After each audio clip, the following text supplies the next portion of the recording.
Texas, 1944. The sun hovered low over the endless plains, spilling molten gold across fences and fields, casting long, wavering shadows that stretched toward the horizon. Dust swirled in lazy eddies, clinging to faded uniforms and the rough leather of worn saddles.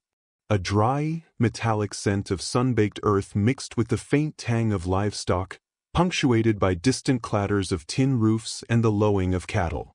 A small group of German prisoners of war moved in uneven lines across the ranch.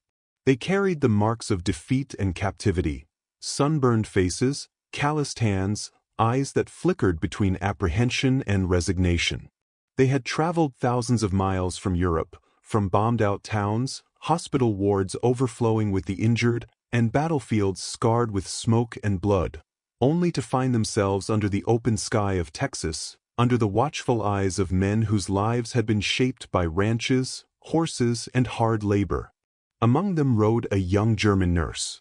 Captured after retreat from Italy, she had seen devastation few civilians could imagine. Yet here, in this isolated ranch camp, she sat tall in the saddle, radiating a quiet command. Her gloved hands held the reins firmly, heels pressed to the horse's flanks, and eyes scanning the horizon with the steady focus of someone who had survived far worse.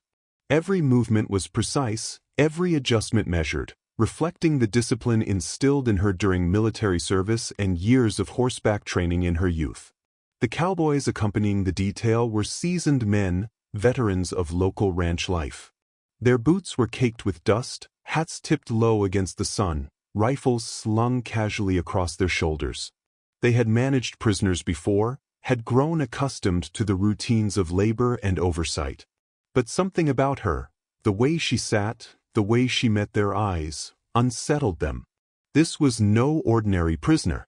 This was skill, pride, and defiance wrapped into one figure on horseback.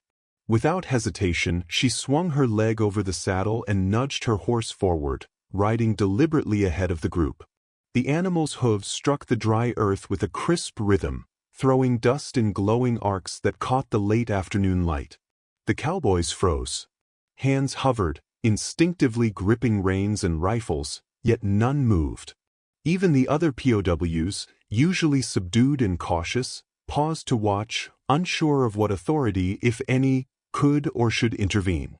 For a heartbeat, the ranch fell into suspended time. The wind softened, the horizon stretched endlessly, and the sun gilded every detail of the moment. The nurse rode with no malice, no rebellion in anger, only the quiet assertion of agency. A prisoner demonstrating, without words, that dignity and skill could survive confinement. Nearby, a younger POW watched nervously, glancing between her and the cowboys. A veteran cowboy squinted, calculating whether to speak, move, or intervene. The tension was a taut wire stretching across the ranch, invisible but undeniable. And then, the nurse tilted her head, scanning the horizon once more. She rode further ahead, confident, deliberate, unchallenged, a silent declaration of independence in a place built on control and oversight. The cowboys remained frozen, astonishment and admiration mingling in their gaze. In that suspended moment, nationality, gender, and rank seemed irrelevant. A prisoner had claimed space, and the men guarding her understood, instinctively, that some acts of courage demand recognition rather than restraint. The horizon swallowed her form briefly, the wind carrying dust and the low whinny of the horse back toward the camp. It was more than a ride. It was pride. It was defiance. It was courage. And on that remote Texas ranch, under a sky streaked with gold, the ordinary rules of captivity bent, if only for a moment, to the quiet authority of one determined human being. By 1944, the United States was hosting hundreds of thousands of German prisoners of war. Captured in campaigns across North Africa, Italy, and Western Europe, these men and women were shipped across the Atlantic to American soil, far from the battlefields they had known. Texas, with its vast open plains, isolated ranches, and temperate climate, became one of the largest hosts of POW camps in the country. From Camp Hearn to Camp Hereford, Sprawling compounds were established to house these prisoners while providing labor for farms, railways, and infrastructure projects. The majority of prisoners were combat soldiers, but among them were support personnel, clerks, medics, and, more rarely, female nurses. Captured after retreats, evacuations of hospitals, or during surrender of units, these women were unusual in POW camps. Their presence challenged the rigid assumptions of both captor and captive. According to the Geneva Convention, they were entitled to humane treatment and could not be forced into manual labor beyond light medical duties. In Texas, their lives were structured yet restricted, confined to work details within the camp or on carefully supervised medical assignments. Meanwhile, male prisoners were often sent to labor on ranches, tending livestock, harvesting cotton, and performing maintenance work. The Americans assigned to supervise them were rarely professional soldiers. Many were ranchers or civilians too old or otherwise exempt from combat. Their authority relied on experience, patience, and tacit codes of respect rather than force. They knew that prisoners would comply more effectively when treated fairly, that oversight and observation often succeeded better than coercion. The combination of supervision, human restraint, and adherence to Geneva Convention rules created a complex social ecosystem. This ecosystem became more nuanced with the introduction of female prisoners. German nurses were trained, disciplined, and accustomed to responsibility in high-stress situations, often supervising wounded soldiers in bombed-out hospitals or battlefield triage tents. Their capture did not erase these skills, but their status as women and the strict expectations placed upon them created a subtle tension. Guards were unsure how to assert authority, prisoners were uncertain how to express competence, and a single act of initiative could disrupt the established order. The ranch in question was a remote corner of Texas, hundreds of miles from cities or military hubs. Heat clung to the skin, wind swept across the open fields, and the dusty landscape amplified the isolation of human labor. Barbed wire fences marked boundaries, while horses and livestock punctuated daily routines. German POWs worked diligently, aware of the rules, yet mindful of their dignity. Cowboys moved among them, supervising without overreach, balancing discipline with tacit respect. The female nurse who would come to define that afternoon had grown up riding horses, managing stables, and commanding attention through quiet confidence. She had experienced bombing raids, witnessed human suffering, and adapted to the chaos of war, yet here she found herself constrained by the mundane routines of a Texas labor camp. Her decision to mount a horse and ride ahead of the group was not impulsive, it was deliberate, a reclamation of skill, pride, and autonomy in a place designed to minimize both. Even within these ordinary routines, tension existed. The cowboys, accustomed to enforcing authority over laborers and livestock, were tested by the nurse's confidence. The other POWs, though accustomed to hierarchy and discipline, watched with curiosity and apprehension, unsure of how this unusual act would be received. The landscape, the sun, and the dust of Texas plains formed the stage, but it was human dynamics, skill, pride, and courage that would create the drama.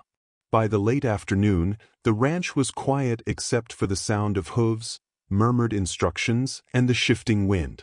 Everything, the fences, the dust, the heat, and the tension, aligned perfectly for a moment that would freeze time, a moment where authority, skill, and human dignity collided.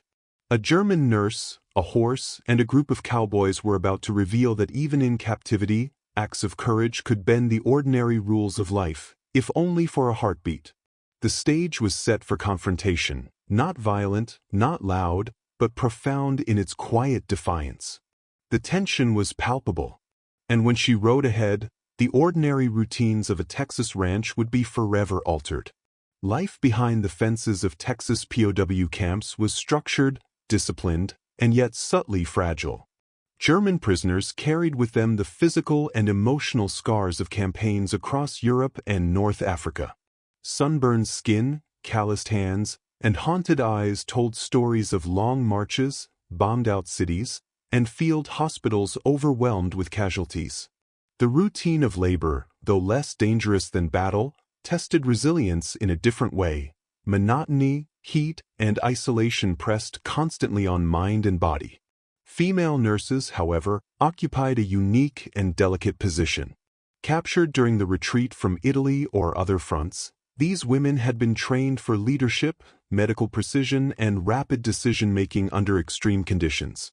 The camps, designed primarily for male POWs, were not fully adapted for them. Their work included tending to injured POWs or supervising minor medical procedures, always under watchful eyes. Despite these limitations, they carried pride and competence, unspoken but unmistakable, which subtly challenged the perception of captivity. For the male POWs, daily life was a balance of obedience and personal dignity. They followed instructions while quietly preserving pride. A nod, a small initiative, or careful attention to skill could reinforce self-worth. The nurse's actions would later serve as a mirror, reflecting both what it meant to be capable and what it meant to assert it quietly under constraint. The cowboys supervising POW labor were rarely trained soldiers. They were ranchers, men who understood horses, fences, and the land itself.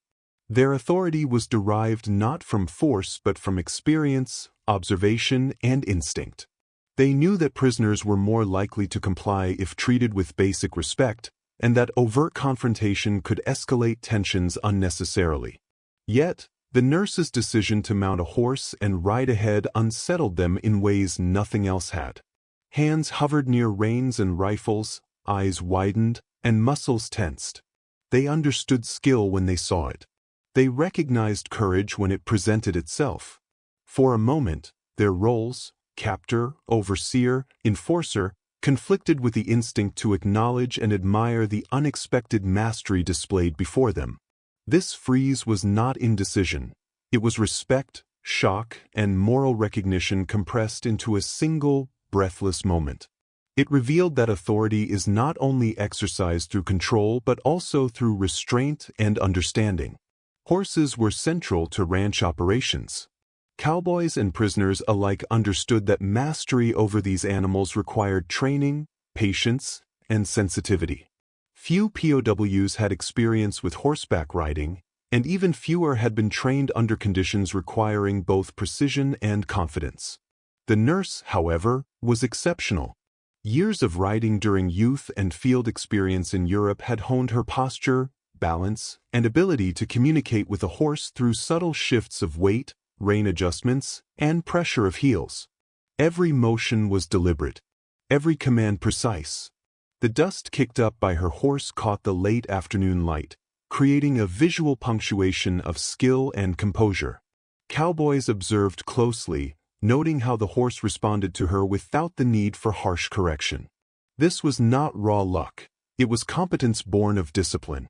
The practical takeaway extended beyond admiration. Even within the constraints of captivity, ability could assert influence quietly, shaping interactions in ways authority could not. The act of riding ahead was deceptively simple, yet morally and psychologically charged. The nurse asserted agency within a system designed to limit choice. She did so without aggression or malice, using skill and poise to communicate autonomy and pride. For the cowboys, moral calculation was immediate. Should they intervene, reinforce authority, or allow her action to unfold unchallenged? Choosing restraint required courage of a different kind. Restraint informed by recognition of human dignity, not rule or regulation. This moment also shaped the perceptions of other POWs. Competence was validated. Defiance, when executed with discipline, could earn acknowledgement without punishment. Small gestures of agency became lessons in subtle negotiation, human respect, and psychological endurance. Female POWs were rare. Their presence complicated existing social hierarchies, gender expectations, and assumptions of capability. For the cowboys, witnessing a woman, an enemy, a prisoner, exercise skill beyond expectation disrupted ingrained norms.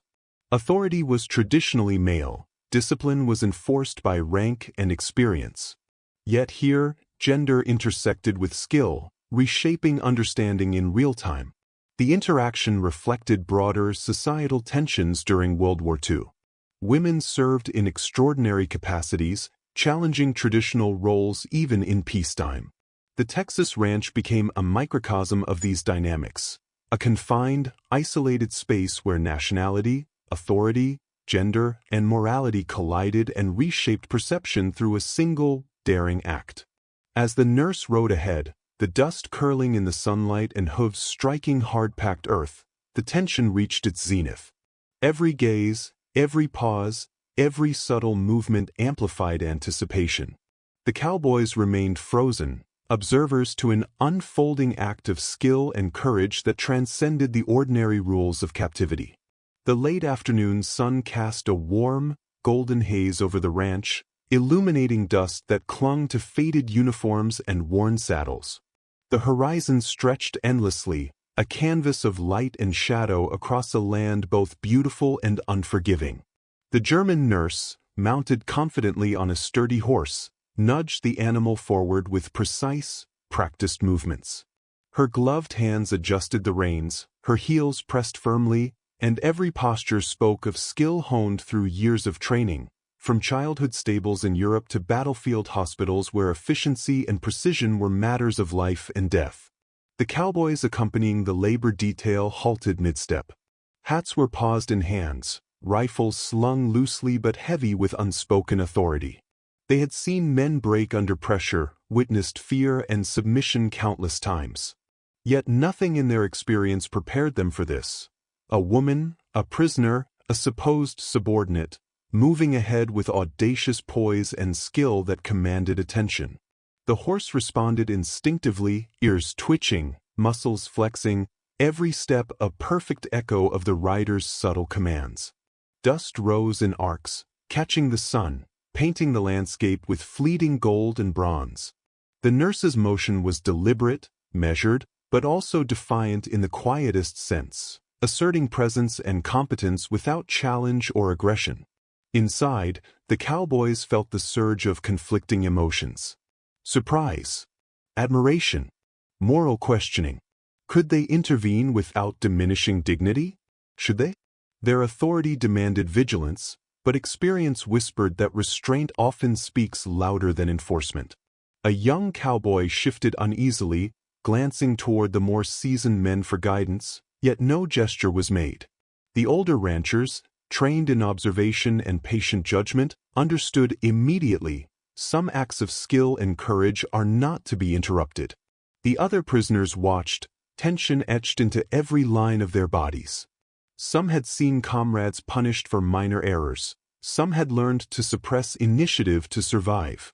Now, a nurse, seemingly fearless, challenged the expected order, forcing every observer, POW and guard alike, to re-evaluate the balance between obedience, skill, and respect.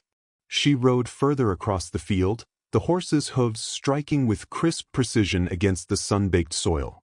The wind lifted her hair, the faint scent of leather and dust surrounding her like a halo of defiance. Her glance over the shoulder met the cowboy's astonished eyes. There was no challenge in her gaze, only recognition. I am capable. I am human. I will act. Time seemed to stretch. Each second expanded with tension. The cowboy's hands relaxed slightly, but not fully, eyes widened, yet softened with admiration. No words were spoken, no commands issued. Authority met defiance, and in the silent space between them, mutual respect emerged, an acknowledgement that true courage and competence transcend rank, gender, and captivity. Eventually, the nurse guided the horse back toward the group, reins handled with the same precision as before. She dismounted gracefully, secured the animal, and returned to her duties. The cowboys exhaled almost imperceptibly, the spell of astonishment broken but the memory indelibly etched. The dust settled slowly, the wind resumed its sweep across the plains, and the ordinary labor of the ranch cautiously resumed. Camp logs later recorded only routine entries, work detail completed. No incidents. morale stable. But in letters, diaries, and oral recollections, the moment endured. One cowboy, decades later, would write, "She rode ahead. For a moment, we weren't captors or prisoners. We were just men and a woman, and the world seemed to pause." The ride ahead was more than a simple act. It became a lesson in authority, restraint, and dignity. In one suspended moment, the ordinary rules of captivity were bent. Human skill asserted itself. Courage was acknowledged. Respect, silent yet undeniable, was established. By the time the sun dipped below the horizon, the Texas plains had witnessed a quiet revolution of perception. The cowboys, prisoners, and the lone nurse were changed, if only subtly, by what had transpired. It was a turning point, not in battle or territory, but in understanding the power of human presence and action. The ride had ended, the nurse returned to her duties, and yet the ripples of that single act extended far beyond the afternoon sun. For the cowboys, the frozen moment of astonishment remained vivid, replayed in memory with every glance toward the POWs, every adjustment of reins, every quiet observation of labor. They had witnessed an extraordinary display, a prisoner and a woman asserting agency in a space designed to limit both. Daily life resumed, but the subtle dynamics had shifted. The cowboys, who had relied on routine and authority to maintain order, found themselves reconsidering their interactions. Commands were now tempered with respect, and oversight was delivered with restraint. Their recognition of skill and courage, not forced but earned, influenced the way they observed all POWs. The line between authority and admiration had blurred in a way that left a lasting impression. The German nurse herself carried a quiet satisfaction. Her deliberate ride ahead was more than a demonstration of horsemanship. It was a reclamation of autonomy, a reminder of capability in a world structured to suppress choice. It reinforced for her and for the other prisoners that identity and dignity persisted even under confinement. Letters later revealed how some POWs were inspired by her confidence, noting small acts of initiative and pride in the weeks that followed. Observers, too, reflected on the moment. A younger POW, initially tense and cautious, recalled watching the ride with a mix of fear and awe, realizing that restraint could coexist with respect. Older prisoners, who had endured months of supervision, recognized in her actions a subtle lesson. Compliance does not preclude skill, and authority does not demand subservience in all forms.